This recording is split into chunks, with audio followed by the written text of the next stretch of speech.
फक्त वाल्मिक कराड, कैलास फड हीच नावं नाही तर आणखी काही नावं धनंजय मुंडे यांच्या संबंधित असल्याची माहिती अंजली दमानिया यांनी समोर आणली।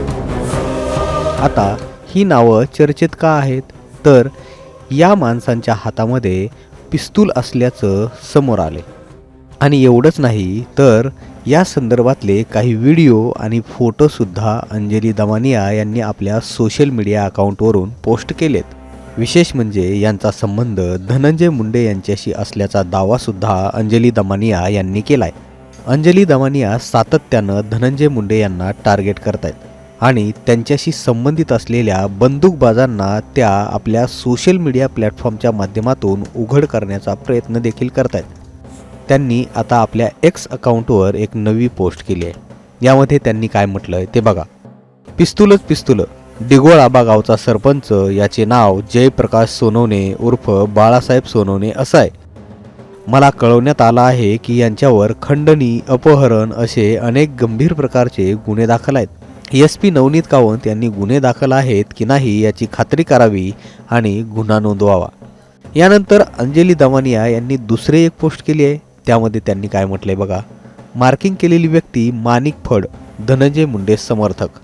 मला कळवण्यात आलं आहे की हप्ते गोळा करणे, गरीब लोकांना त्रास देणे आणि ही कामे परळीलगत गाव आहे तिथं करतात। SP नवनीत कावत यांनी तपासून घ्यावं।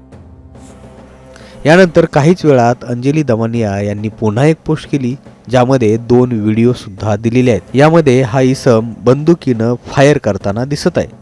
या पोस्टमध्ये अंजली दमानिया यांनी म्हटलंय, धनंजय मुंडे यांनी मंत्रिपदाची शपथ घेतल्यावर बंदुकीची सलामी दिली असं मला सांगण्यात आलं आहे। आज सकाळी पोस्ट केलेले बाळासाहेब सोनवणे असं अंजली दमानिया यांनी या पोस्टमध्ये म्हटलंय। या बाळासाहेब सोनवणेचे धनंजय मुंडे यांच्यासोबतचे काही फोटोजसुद्धा अंजली दमानिया यांनी शेअर केले आहेत।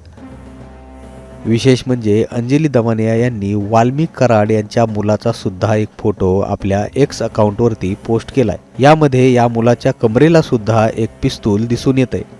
सुशील वाल्मिक कराड ह्याच्या नावावर कुठलाही शस्त्र परवाना नाही असं अंजली दमानिया यांनी आपल्या पोस्टमध्ये म्हटलंय।